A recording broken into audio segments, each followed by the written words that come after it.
Dear students, today we are going to start mathematical logic exercise 1.3. Now see question number 1. If a equal to 3, 5, 7, 9, 11, 12, determine the truth value of each of the following. So what is given in this question? Set A equal to 3, 5, 7, 9, 11 and 12. So there are 6 numbers in the set A. So what we have to find in question number 1 first. There exists x belongs to A such that x minus 8 equal to 1. So what we see that here,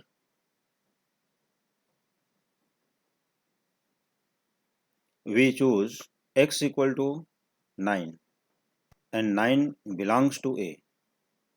X equal to 9 and 9 belongs to A. Why we choose x equal to 9 only? Because we see that what is our equation? X minus 8 equal to 1. So in these numbers, if we take 3, suppose we take 3, if we take 3, so what is 3 minus 8? Minus 5. So minus 5 is not equal to 1. If we take 5, so 5 minus 8 equal to what? Minus 3. So minus 3 is not equal to 1. 7 minus 8 equal to minus 1 is not equal to 1. So clearly 9 minus 8 gives 1. So 9 minus 8 gives 1. So is therefore we choose x equal to 9 and 9 belongs to A. You can write here. Then directly you can say there exists means at least one number should satisfy the given equation. देखो इसमें से कोई भी number any one number must satisfy the given equation. एक number भी satisfy करता है तो this statement is true. Otherwise अगर एक भी नहीं सेटिस्फाई करता, no one is satisfy the given equation x minus 8 equal to 1 means statement is false. और इन पूरे नंबर में तो out of 6 number if any one number satisfies given equation then it is true statement. So we see that x equal to 9, if we take x equal to 9 which is given in the set A, जो set ए में है इतने में से ही हमें numbers choose करनी है, extra number हम नहीं ले सकते. तो हमने क्या लिया पहले 9. तो 9 माइनस 8 बिकम्स व्हाट 1. तो 9 minus 8 equal to 1 means x minus 8 equal to 1. तो LHS इक्वल टू RHS यहाँ पर क्या हो रहा है, satisfies. Therefore x equal to 9 satisfies the given equation x minus 8 equal to 1.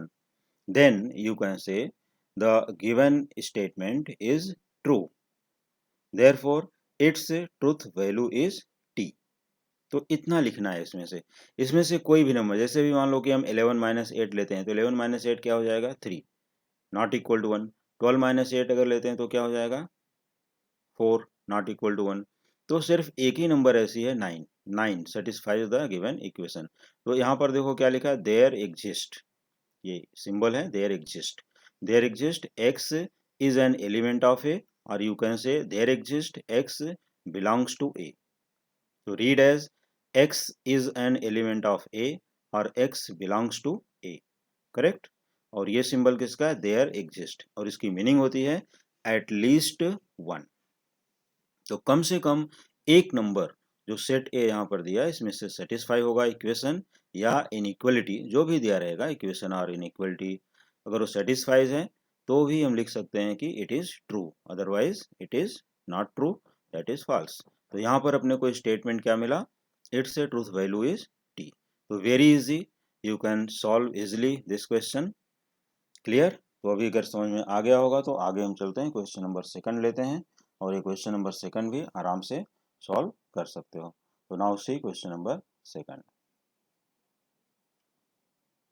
तो what is in question number second, for every, read as for every x belongs to A, x square plus x is an even number. So you have to find here x square plus x is an even number. अब देखो यहाँ पर अपना जो equation नहीं है, यहाँ पर क्या दे दिया है, जैसे लाइक एज अ पॉलिनोमियल और you can say it is expression only. तो x square plus x must be an even number, और अपना x क्या है, जो सेट ए में नंबर्स है. तो since first you have to start your answer और your solution from here. Since a equals 3, 5, 7, 9, 11, 12. क्योंकि पहले क्वेश्चन में हमने ए नहीं लिखा था, क्योंकि एकदम वो फर्स्ट क्वेश्चन स्टार्टिंग था, क्वेश्चन के पास में था। तो अगर ये एग्जाम में आता है कोई भी क्वेश्चन, तो इसके ऑल पार्ट्स तो एग्जाम में पूछे नहीं जाएंगे, राइट। कोई भी एक या दो पार्ट पूछा जाएगा एग्जाम में। तो इसके लिए स्टूडेंट क्या करेंगे, फिर यहाँ से सोल्यूशन स्टार्ट करेंगे। तो it is compulsory, you have to write A equals 3, 5, 7, 9, 11, 12, it is given. Set A equal to these elements, it is given, क्योंकि ये एवरी क्वेश्चन में कंटिन्यू लिखना है। अब हमें ये देखना है कि इसमें देखो for every means for all, जितने भी नंबर्स यहाँ पर दिए गए हैं ये सभी इस एक्सप्रेशन को सेटिस्फाई करने चाहिए। फॉर एवरी का मतलब होता है फॉर ऑल नंबर्स। ये अपना कंफर्म कर लो डाउट, यहाँ पर किसी को कोई भी डाउट नहीं रहना चाहिए कि for every means for all numbers, for all given numbers, for all given elements in the set ए। तो सेट ए में अपने पास टोटल कितने एलिमेंट्स हैं, यहाँ पर हम देख रहे हैं कि यहाँ पर कितने एलिमेंट्स हैं, 6 एलिमेंट्स। तो हम देखते हैं वन बाय वन, क्या सभी एलिमेंट इवन नंबर होते हैं, कहाँ पर, इस एक्सप्रेशन के लिए। तो if we take x equal to 3, मान लो हमने पहला नंबर क्या ले लिया 3, तो क्या लिखो, देखो x square plus x, so we write here 3 square plus 3। देखो x square plus x means 3 square plus 3। जो यहाँ पर एक एक्सप्रेशन दिया है उसमें वैल्यू सब्स्टिट्यूट करो वन बाय वन, और अगर ये सभी इवन नंबर्स आते हैं तब ये ट्रू होगा। अगर एक भी सपोज कर लो इसमें इवन नंबर नहीं आता है तो फॉल्स हो जाएगा, क्योंकि इसकी मीनिंग होती है for every, for all elements must satisfy given equation or inequalities or expression। Okay, तो अभी चलते हैं यहाँ पर जितने भी एलिमेंट्स हैं सबको चेक करते हैं। 3 square plus 3 it is equal to 9 plus 3 that is 12। तो 12 क्या है, even number, so we have to write here which is an even number. चलो नेक्स्ट वन लेते हैं। नाउ 5 स्क्वायर, नेक्स्ट वन के लिए 5 square plus 5 equal to what, 25 plus 5 that is 30 which is an even number। 7 square plus 7 that is 49 plus 7 56 which is an even number। 9 square plus 9 81 plus 9 90 which is an even number। 11 square plus 11 121 plus 11 132 which is an even number। and 12 square plus 12 156 which is an even number। So we see that all the numbers 12, 30, 56, 90, 132 and 156 are even, सभी numbers. अगर मान लो किसी student को इसमें भी doubt है कि even numbers क्या होते हैं, तो the number which are divisible by 2 are called even numbers. ये सभी नंबर 2 से डिवाइड होते हैं, so they are called even numbers. देखो 12, 30, 56, 90, 132, 156 are all even numbers. So this expression is true for all given elements. देखो 3 से लेकर के 12 तक सभी के लिए इवन नंबर आ गया। तो इसका मीनिंग क्या है कि given statement x square plus x is an even number, it is always true for the set A. Okay, so therefore for x belongs to a means for all elements in a, x square plus x satisfies। Therefore the given statement is true, the given statement is true, therefore its truth value is t। तो यहाँ पर आ गया t truth value. अब चलते हैं third question की तरफ। There exist x belongs to a such that x square is less than 0। तो x square is less than 0 का मीनिंग क्या होता है कि x square must be negative. Less than 0 कौन सी नंबर होगी, जो नेगेटिव नंबर्स होगी वही नंबर्स क्या होते हैं, लेस देन 0। तो now start your solution. Since a equals the set a equal to 3, 5, 7, 9, 11 and 12। तो there is no value of x in a which satisfies x square is less than 0। Therefore the given statement is false, so its truth value is f। अब देखो यहाँ पर कोई भी solution मैंने नहीं दिया है। क्यों नहीं दिया है, क्योंकि अपने पास x square is less than 0 proof करना है। तो स्टूडेंट देखो ओरली यहाँ चेक कर सकते हो, या अगर किसी को मान लो यहाँ पर सोल्यूशन भी देना है, राइटिंग में देना ही है, तो लिख सकते हो। क्या लिखोगे, देखो मैं वन बाय वन एक्सप्लेन कर देता हूँ। 3 square equal to 9 is not less than 0, क्या है, ग्रेटर देन 0 है। 5 square 25 also greater than 0। 7 square 49 is greater than 0। 9 square 81 is greater then 0 और 11 स्क्वायर क्या होता है 121 is greater then 0 12 square 144 is greater than 0. So square of all these numbers are greater than 0. So no one number satisfies this condition. ये inequality x square is less than 0 is not satisfied. This is the reason this is wrong. Means कोई भी एक number भी अगर ऐसा होती कि square of that number is less than 0 तो हो जाता, लेकिन यहाँ पर एक भी नंबर ऐसा नहीं जिसका स्क्वायर करो तो लेस देन 0 हो. Correct. So you have to write there is no value of x in A, means in the set A which satisfies x square less than 0. Therefore given statement is false and its truth value is f. क्या लिखोगे? its truth value is f. Clear? Now see question number 4th. For every x belongs to A, x is an even number. और फिर यहाँ से x belongs to A, x is an even number. अब देखो पहले question में क्या था x square plus x is an even number. यहाँ क्या है x is an even number. तो यहाँ पर क्या है for every. तो for every that is for all. तो क्या सेट A में जो भी नंबर दिए हैं सभी इवन नंबर्स हैं? देख लो यहाँ पर क्या सभी इवन नंबर्स हैं? नहीं, सिर्फ एक ही इवन नंबर है, ओनली वन इवन नंबर 12. तो क्या लिखोगे? Since 3, 5, 7, 9, 11 are not an even number. Okay? Therefore, the given statement is false. Hence, its truth value is f. इतना लिख देना है केवल. या दूसरे in other words, you can write your solution. Only 12 is an even number here. Others are not even number. Therefore, the given condition is not satisfied. Therefore, the given statement is false. Its truth value is f. देखो x is an even number, कोई condition है, सिर्फ x is an even number. Means जितने number दिए गए क्या सभी even है, क्योंकि यहाँ पर सिंबल क्या है फॉर एवरी या फॉर ऑल. तो for every x belongs to A. Since all numbers are not even, so it is false statement. Okay. Now see next one, question number 5. There exists x belongs to A such that 3x plus 8 greater than 40. So this is an inequality. इसको क्या बोलेंगे? Inequality. 3x plus 8 greater than 40. Not equation. Since A set A equal to 3, 5, 7, 9, 11 and 12, same thing. जो भी पहले से दिया रहता है वही नंबर अभी भी दिया है. So we choose a number which satisfies this inequality. तो यहाँ पर क्या करोगे? देखो अगर हम यहाँ पर लेते हैं 3 into 3 plus 8 तो क्या ये ग्रेटर 40 है? नहीं है. 3 into 5 plus 8 40 से ग्रेटर है? नहीं है. 3 into 7, 3 into 9, इस तरह से हमने सभी नंबर को ओरली चेक कर लिया. तो यहाँ पर डायरेक्टली लिख करके चेक करने की ज़रूरत नहीं है क्योंकि देयर एग्जिस्ट है और अभी 12th के बच्चे हैं तो इतना छोटा इक्वेशन छोटे नंबर को ओरली चेक कर सकते हैं.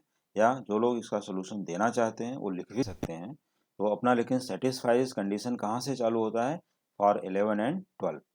तो वी चूज या we should select x equal to 11. तो फॉर x इक्वल टू 11 के लिए पहले सोल्यूशन देखते हैं कि 3x plus 8 becomes 3 into 11 plus 8. 3 into 11 33, 33 plus 8 41. तो 41 इज ग्रेटर देन 40 है कि नहीं? तो now this condition satisfies. Therefore और 12 के लिए भी ट्रू है तो इसीलिए मैंने दोनों का एक साथ दे दिया यहाँ पर कि x equal to we choose x equal to 11 और x इक्वल टू 12. 12 के लिए भी देख सकते हो कि 3 इंटू 12 36 प्लस 8 तो कितना हो जाएगा 44 और 44 इज ग्रेटर देन 40. तो देयरफॉर x इक्वल टू 11 और 12 दोनों लिखना है. x इक्वल टू 11 और 12 satisfies equation inequality 3x plus 8 greater than 40. Therefore, the given statement is true. Therefore, its truth value is t. क्यों? क्योंकि इसमें एक भी सेटिस्फाई हो जाता तो ट्रू हो जाता because of there exist means at least one must be true. There exist means at least one must be true. और जब यहीं पर फॉर एवरी आता है तो उसके लिए मैंने बताया पहले क्वेश्चन में ऑल के लिए. तो ये कंफर्म करना है स्टूडेंट्स यहाँ पर और कुछ भी इसमें डिफिकल्ट नहीं है. This is very easy. This is logical statement. There exist at least one must be true. फिर से कंफर्म कर लो. For every all should be satisfied. All should be correct. Now see question number 6। तो question number 6 के लिए क्या दिया, देखो, for every x belongs to A 2x + 9 greater than 14. So since set A equals 3, 5, 7, 9, 11 and 12, तो if we take x equal to 3, मान लो यहाँ पर क्या है, ग्रेटर देन 14, तो if we take for x equal to 3, 2x + 9 equals 2 × 3, जहाँ पर x है वहाँ पर 3 लिखो, 2 × 3 + 9 15, 15 is greater than 14. For x equal to 5, inequality 2x + 9 equals 2 × 5 + 9 is what, 19, it is also greater 14. Similarly, x equal to 7, 2x + 9 equal to 2 × 7 + 9, 23 greater than 14. So we see that all the numbers are greater than 14, 15, 19, 23 and so on, etc. तो यहाँ मैंने सभी calculations नहीं show किए हैं, तो you can show all the equations और you can write like this.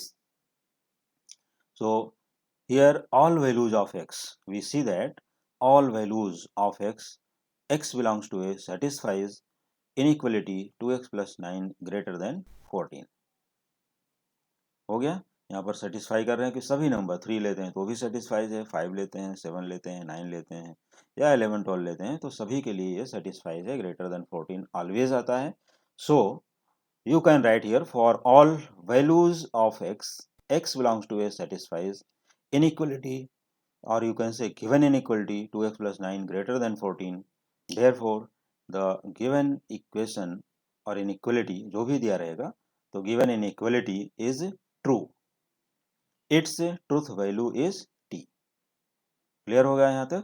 तो ये अपने फर्स्ट क्वेश्चन में 6 सम थे, 6 क्वेश्चंस थे जो यहाँ सबके सब ट्रू हो गए.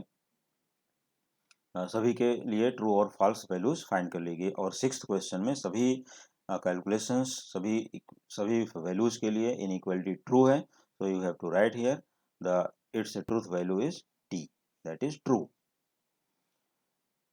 तो मेरे प्यारे विद्यार्थियों, dear students, see some new rules, क्योंकि अगला क्वेश्चन जो भी अपना आने वाला है, नेक्स्ट क्वेश्चन नंबर 2, ये बेस्ड है कहाँ पर, डुअल्स. यहाँ पर अपने क्वेश्चन को क्या करना है, उनके डुअल्स लिखने हैं, डुअल रूल्स. तो डुअल मीन्स क्या होता है, डबल, ड्यूअल रूल्स, राइट. तो ये रूल्स में हमें क्या करना है, देखो मैंने यहाँ लिखा है स्टेटमेंट पैटर्न. ये क्या है, एक टेबल देखो, these are rule, no question here, it is rule, formula only. Statement pattern given होगा. Statement pattern it is given in and और T means true and C for contradiction, that is false. तो duals में सिर्फ अपने को इतना ही changes करना है. अगर स्टेटमेंट पैटर्न में ये गिवन है, ये सभी सिंबल्स गिवन है, तो ये सिंबल्स का डुअल्स क्या होगा, देखो एंड बिकम्स और, dual of and is or, dual of or is and, dual of t is c and dual of c is t.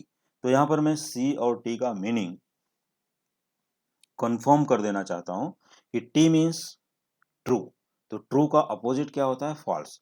तो उसी को यहाँ पर स्मॉल t और c में लिखा गया है. कभी कभी ऐसा देखा जाता है, कभी कभी एक कैपिटल टी और एफ में आ जाता है, तो भी वो लिखना है वही चीज़ कि टी को अगर टी एफ में दिया है तो टी का एफ, एफ का T, but it is in rare cases.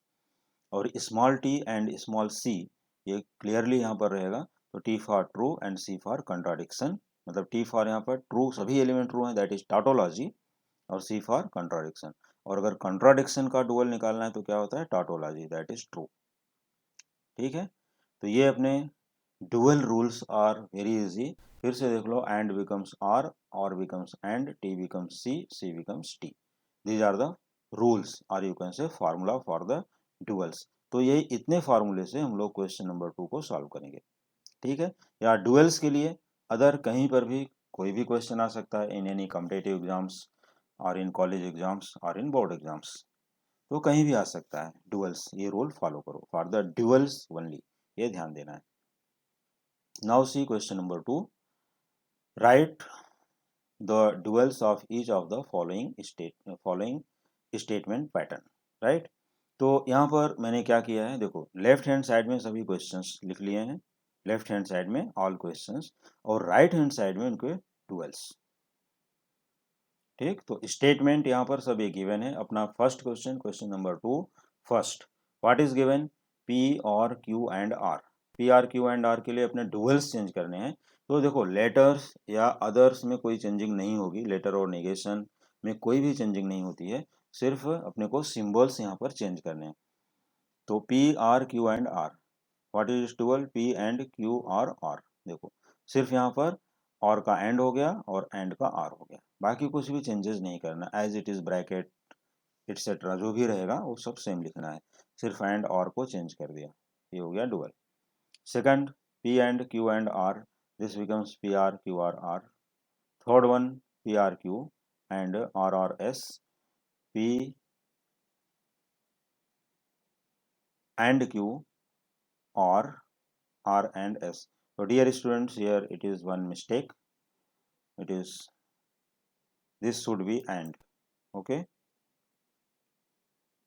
So you have to print here and. Sorry for the mistake. You have to write here and this one. ये ध्यान देना, explanation पर ध्यान देना है। देखो यहाँ पर और है, ये by mistake और ही रह गया, इसको यहाँ पर क्या लिखोगे, and बना देना है। ओके, चलो आगे चलते हैं। तो P and negation Q becomes P R negation Q, negation P R Q and negation R and S। तो negation P and Q और negation R और S, मतलब एंड और का इंटरचेंजिंग कर देना है अपने को, अपोजिट में जाना है, तो डुअल्स अपने आप रेडी होता जाएगा। सिक्स्थ वन देखो, negation of P and negation Q and P R Q and negation R। तो दिस बिकम्स negation, negation में कोई चेंजिंग नहीं होती है, negation P और negation Q और P एंड Q और negation R। And seventh one, negation of P R Q and P R negation of Q and negation S, bracket close, यहाँ rectangular bracket close करना है। तो rectangular bracket negation of P and Q और P और यहाँ पर this should be and, sorry this is the second mistake in writing, P and negation of Q R negation S, Q R negation S, यहाँ पर भी and बना लेना है सभी को, इसमें डाउट नहीं रहना चाहिए, this should be and. Okay, तो यहाँ पर एंड प्रिंट करोगे और हो जाएगा। नाउ एट्थ वन, C और P एंड क्यू आर, तो C बिकम्स T, जैसा अभी एक्सप्लेनेशन किया, C becomes T and P और Q and R। Ninth one, negation of P R Q and T, जैसे negation P and Q R और C, T becomes C, बस एक ही change इसमें new है, बाकी एंड को R कर देना है, R को एंड कर देना है। और tenth one which is last one, तो P R Q और C, this becomes P and Q and T। तो डियर स्टूडेंट्स ये ध्यान देना है, यहाँ पर 2 चेंजेस करने हैं अपने को, कि एक यहाँ पर एंड बना देना है और एक प्रीवियस क्वेश्चन में एंड बना देना है, क्योंकि वो एक यहाँ पर है, मीन्स क्वेश्चन नंबर 3 और क्वेश्चन नंबर 6, ये दोनों में थोड़ा एंड, सॉरी यहाँ पर एंड बनाना है, वो ध्यान देना है सबको। Question number 7, 3 and 7। Now see question number 3, question 3, write the negation of the following. तो स्टूडेंट्स अभी नेगेशन लिखने के लिए हमें क्या करना है, we should refer negation rules, means not, जो नॉट की टेबल दी गई उसके लिए हमें यहाँ पर रूल्स रेफर करने चाहिए। तो right the negation of the following 3 first, x plus 8 is greater 11 और y माइनस 3 इक्वल टू 6। तो इसका नेगेशन क्या होगा, the negation of given statement. अपने को देखो 2 रूल्स हैं, हम लोगों को यहाँ सिंबॉलिक फॉर्म में लिखना चाहिए, जैसे let p for x plus 8 greater 11 and q for y minus 3 equal to 6। तो इसका सिंबॉलिक फॉर्म हो जाएगा p और q। तो नेगेशन ऑफ p और q क्या होता है, negation p and negation q, right. तो उसको फिर वर्बल फॉर्म में ट्रांसलेट करोगे तभी मिलेगा x plus 8 is less or equal to 11 और becomes and y minus 3 is not equal to 6। ये इसका हो गया negation. Since the statement is very small, तो यहाँ मैंने कन्वर्ट करने की जरूरत नहीं समझा है, लेकिन आगे जो नेक्स्ट क्वेश्चन है वो हमने पूरा कंसिडर किया है, पी एंड क्यू फॉर्म में पूरा डिटेल्स दिया है। क्योंकि जब भी कंडीशनल या बाई कंडीशनल आ जाता है तो वहाँ पर कंपलसरी अपने को सिंबॉलिक फॉर्म में लिख करके एक्सप्लेन करना पड़ेगा। लेकिन अगर डायरेक्टली है और एंड का यूज है तो डायरेक्ट नेगेशन में लिख सकते हो। तो anyone can write here x plus 8 is not greater than 11 is also correct. x plus 8 is less or equal to 11 और x plus 8 is not greater than 11। तो not greater than 11 का meaning क्या होता है? लेस और equal. इसके लिए इसका मेन सिंबल आता है लेस और इक्वल 11 और becomes and y minus 3 is not equal to 6. Its second part 11 is less than 15 and 25 greater 20। तो स्टूडेंट यहाँ पर देखो ये चीज़ अपने को नहीं देखना है कि स्टेटमेंट गिवन, जो गिवन स्टेटमेंट है ट्रू है या फॉल्स है, अपने को कोई रिलेशन उससे नहीं है ट्रू फॉल्स से। सिर्फ अपने को क्या करना है, निगेशन में कन्वर्ट करो। तो what is its negation? 11 is greater और इक्वल टू 15 एंड बिकम्स और 25 इज लेस और equal to 20। This is the negation of given statement. यहाँ पर भी फर्स्ट पार्ट को पी, सेकंड को क्यू लेकर के P and Q symbolic form, फिर negation of P and Q, negation P और निगेशन क्यू लिख करके फिर उसका वर्बल फॉर्म ऐसा लिख सकते हो। तो चलो हम देखते हैं डिटेल्स अभी क्वेश्चन नंबर थर्ड से यहाँ पर पूरा कंसिडर करके दिखाता हूँ। क्वेश्चन नंबर थर्ड से अगर डिटेल्स में पूरा लिखना है तो क्वेश्चन नंबर 3 में तो कंपलसरी ऐसा ही लिखना पड़ेगा, लेकिन फर्स्ट सेकंड में भी स्टेटमेंट फॉर्म में लिख सकते हो, ऐसा कंसीडरेशन फॉर्म में लिख सकते हो, फिर उसके बाद यहाँ पर आएगा। तो third one, quadrilateral is a square if and only if it is a rhombus. देखो this is the given statement. तो अब इसको हम लोग डायरेक्टली यहाँ पर नेगेशन नहीं लिख सकते, यहाँ पर अपने को पूरा स्टेप्स फॉलो करना है। तो let P for quadrilateral is a square and Q for it is a rhombus. तो it's a symbolic form P biconditional Q. देखो इफ एंड ओनली इफ है, इफ एंड ओनली इफ का symbolic क्या होता है? P biconditional Q. ये हो गया। तो the negation of P biconditional Q is negation the bracket P biconditional Q. अब इसका फॉर्मूला क्या है? तो negation of P biconditional Q is equivalent P and negation Q और क्यू एंड निगेशन पी। ये negation of P biconditional q का ये formula है, राइट। तो this is equivalent P and negation Q और Q and negation P. ये formula बाहर रखना है सबको कि negation of P biconditional Q ये होता है, ठीक। इसको मैं आगे एक्सप्लेन करूंगा, अभी आगे अपने फॉर्मूले में मैंने सब एक्सप्लेन कर दिया है, क्योंकि यहाँ सोल्यूशन है इसलिए यहाँ पर एक्सप्लेनेशन नहीं दी गई है। तो अभी आगे after completing question number 3 I will explain it again. तो what this is the negation. अब इस सिंबॉलिक फॉर्म को क्या करना है, वर्बल फॉर्म में लिखो। तो therefore the negation of given statement is, देखो P and negation Q. P क्या था अपना? Quadrilateral is a rhombus. तो पी को क्या लिखोगे? Quadrilateral is a rhombus, like this. Quadrilateral is a P quadrilateral is a square, sorry. तो quadrilateral is a square. अब यहाँ पर क्या था? एंड को हम लोग बट भी लिख सकते हैं, क्योंकि मैंने सिंबॉलिक फॉर्म में बताया था एंड और बट लॉजिक में एक ही, मतलब मैथमेटिकल लॉजिक में एक ही सिंबल शो करते हैं। तो यहाँ पर मतलब ज़्यादा करेक्ट मीनिंग कौन देगा, एंड या बट? बट देगा ना। तो यहाँ हम लोग लिखेंगे but not rhombus. But it is not rhombus भी लिख सकते हो, but quadrilateral is not rhombus लिख सकते हो, और बट नॉट रंबस भी लिख सकते हो, ठीक है। तो जो भी जिसको सूटेबल लगे लिख सकते हो। एक आंसर यहाँ पर दे दिया गया। तो ये तो हो गया फर्स्ट ब्रैकेट का एक्सप्लेनेशन, ओनली फर्स्ट ब्रैकेट यहाँ तक, बट नॉट रंबस। अब देखो आगे क्या आता है, और। तो वी शुड राइट हियर और। अभी कंटिन्यू स्टेटमेंट है।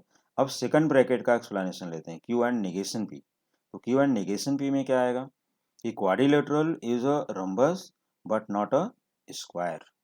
तो ये रहा अपना negation of the given statement. Negation of the given statement में हम लोग यही यहाँ पर लिखेंगे कि quadrilateral is a square but not rhombus, और quadrilateral is a rhombus but not a square. तो यहाँ कंप्लीट होता है, क्योंकि गिवन इस स्टेटमेंट का निगेशन यहाँ पर। और this is the explanation, you have to write full solution for any exam. Now see it's fourth part. Fourth part में क्या दिया? It is cold and raining. तो let P for it is cold and Q for it is raining. क्योंकि directly भी लिख सकते थे कि it is cold and raining. तो यहाँ पर क्या आएगा? इट इज नॉट कोल्ड और नॉट रेनिंग, हो गया निगेशन। लेकिन फुल एक्सप्लेनेशन अभी मैंने बताया था ना फर्स्ट सेकंड क्वेश्चन में कि आगे हम एक्सप्लेन करेंगे, तो इसी तरह से फर्स्ट सेकंड थर्ड क्वेश्चन भी एक्सप्लेन कर सकते हो। Let P for first part, q for second part, symbolic form p and q, the negation of P and q is negation of P and q, and negation of P and q, तो देखो bracket के अंदर जैसे भी negation ले जाओगे तो this is negation P, negation and becomes or and negation Q. तो ये रहा इसका negation, negation of P and q का ये है इसका फॉर्मूला, निगेशन पी और निगेशन क्यू इक्विवेलेंट हो गया। Therefore, the negation of given statement is it is not cold or not raining। देखो negation भी है तो क्या लिखोगे, it is not cold, और फिर से यहाँ पर और आता है तो और लिखो, not Q means not raining। Clear? This is the negation of given statement। तो ये हो गया यहाँ पर कंफर्मेशन। अब चलते हैं अगले क्वेश्चन की तरफ, क्वेश्चन नंबर 5। तो क्वेश्चन नंबर 5 की तरफ चलते हैं। और देखो fifth one, it is raining then we will go and play football. It is raining then we will go and play football. तो let P for first statement, it is raining, क्योंकि if it is raining है, if then का use किया गया means conditional है। तो Q for we will go and play football. तो sometimes देखो यहाँ पर दो स्टेटमेंट भी ले सकते हो, लेकिन दो लेने पर कंफ्यूजन होगा, तो मैंने इसलिए यहाँ पर एक्सप्लेन किया है सिंगल स्टेटमेंट के लिए, पी एंड क्यू के लिए। तो symbolic form is P conditional Q. What is negation of P conditional Q? Negation of P conditional Q equivalent P and negation Q, ये इसका फॉर्मूला है। कंडीशनल का नेगेशन क्या होता है? Negation of P conditional Q, P and negation Q, this is formula. Now the negation of given statement is means इसी का verbal form लिखोगे। तो पी क्या है? It is raining. अब इसके बाद क्या आता है? एंड, तो यहाँ पर एंड लिखो। और नॉट क्यू है तो वी विल नॉट गो और नॉट प्ले फुटबॉल। क्यों ऐसा हुआ? क्योंकि देखो we will go and play football, तो हम लोग लिखेंगे we will not go, and का क्या हो जाएगा निगेशन? और, इसके लिए यहाँ पर लिखा गया और, ये देखो एंड का हो गया और। प्ले फुटबॉल तो क्या लिखोगे? Not play football. तो इसी को कंबाइंड फॉर्म में ले लिया। तो समटाइम्स इसको मान लो हमने पी लिया, क्यू को वी विल गो, और फिर आर को ले लिया कि प्ले फुटबॉल, तीन हो जाएंगे। तब इनको क्या करना होगा? ब्रैकेट में लिखना होगा, फिर ये यहाँ पर आएगा क्यू आर इतना, फिर ये निगेशन ओपन करोगे, दोनों में निगेशन लग जाएगा, बस ये डिफरेंस है। तो बेस्ट है कि दो ही स्टेटमेंट यूज करो, लेकिन ये ध्यान दो कि एंड को आर करना है और नॉट दोनों पार्ट में यूज कर दो, बस ये कंप्लीट हो जाता है। ओके, तो दिस इज द रीजन। देखो negation of P and Q, यहाँ पर उसकी फार्मूला भी दी गई है, निगेशन पी और निगेशन क्यू, ये लास्ट स्टेटमेंट के लिए। अगर मान लो दोनों को हम एक को क्यू एक को आर लेते तो इस तरह से निगेशन चेंजेस करता है, निगेशन पी और निगेशन क्यू। ये रीजन है कि दोनों में यहाँ पर नॉट यूज किया गया, विल नॉट गो और यहाँ नॉट प्ले फुटबॉल, ये रीजन से not go not play football, और बीच में और जो यहाँ पर है। क्लियर? चलो आगे चलते हैं। Sixth one, root two is a rational number. तो there is only one statement, P only, P for let P root two is a rational number. Symbolic form क्या होगा? P only. Negation of P is negation P. तो the negation of given statement is root two is not a rational number. Clear? तो ऐसे ही consider करके भी लिख सकते हो, और अगर सिंगल स्टेटमेंट है इजी है तो डायरेक्ट भी लिख सकते हो, both are correct. Now see it's a seventh part. तो in seventh part, all natural numbers are whole numbers. तो देखो all natural numbers are whole numbers, तो इसका निगेशन क्या आएगा? ऑल का निगेशन होता है some, some natural numbers are not whole numbers, ये हो गया निगेशन। सिर्फ इतना ही ध्यान देना है कि ऑल को सम लिखना है, और अगर सम आएगा तो ऑल लिखना है। ओके, चलो eighth one, for every n belongs to N, n square plus n plus two is divisible by 4। तो फॉर एवरी का नेगेशन क्या होता है? There exist n belongs to N as it is, n square plus n plus two is, देखो यहाँ क्या लिखा है? डिविजिबल बाई 4, यहाँ लिख दो इज नॉट डिविजिबल बाई 4, तो दिस इज द नेगेशन। दो चेंजेस हुए, एक फॉर एवरी का देयर एग्जिस्ट, और यहाँ इज डिविजिबल का इज नॉट डिविजिबल। क्लियर? तो बस इतने ही चेंजेस करोगे यहाँ पे। तो आगे देखते हैं ninth one, there exists x belongs to n such that x minus 17 less than 20. तो negation of this statement there exists का क्या हो जाएगा negation? For every x belongs to n such that x minus 17 is greater or equal to 20 means not less than 20, that is greater or equal to 20.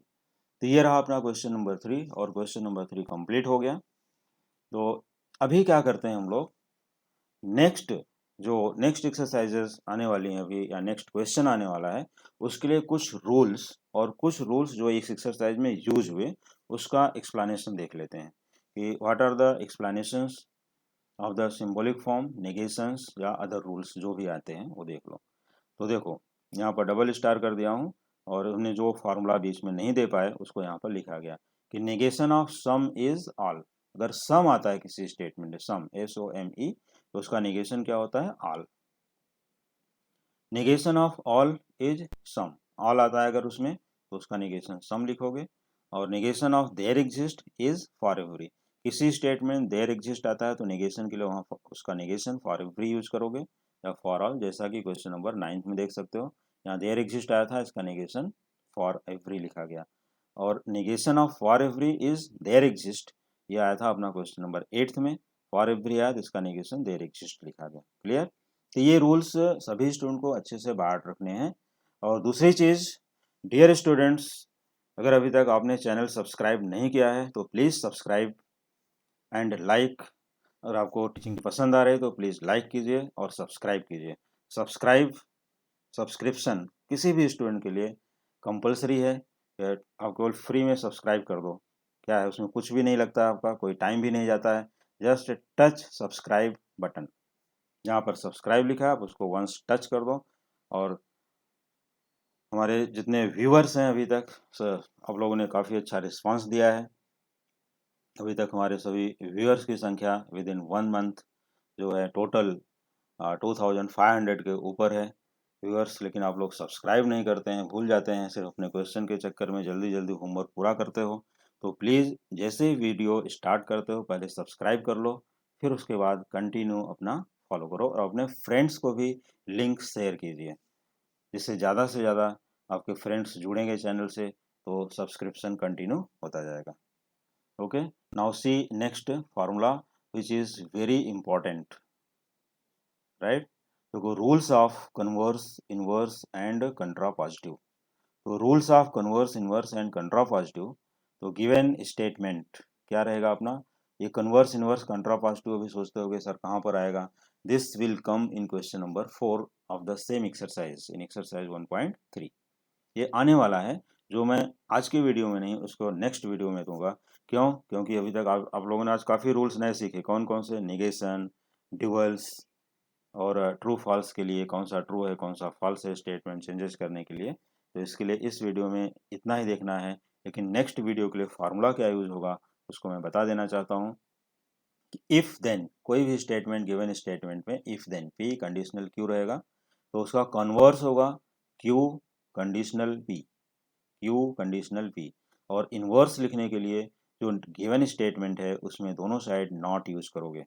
क्या use करोगे? Not means negation P conditional negation Q, and for कंट्रा positive negation Q conditional negation P, means इसका just reverse order लिखोगे तो ये कंट्रा positive हो जाएगा। फिर से ध्यान दो, गिवन स्टेटमेंट को रिवर्स करोगे कन्वर्स, इन्वर्स के लिए गिवन स्टेटमेंट में बोथ साइड नेगेशन यूज कर दो सिंबल, और कंट्रा पॉजिटिव के लिए इन्वर्स का रिवर्स करोगे तो कंट्रा पॉजिटिव हो जाएगा। ठीक, ये rule, this rule is very important for the board exams and competitive exams, so you should learn this 3 rules जो अभी क्वेश्चन नंबर 4 में आने वाला है।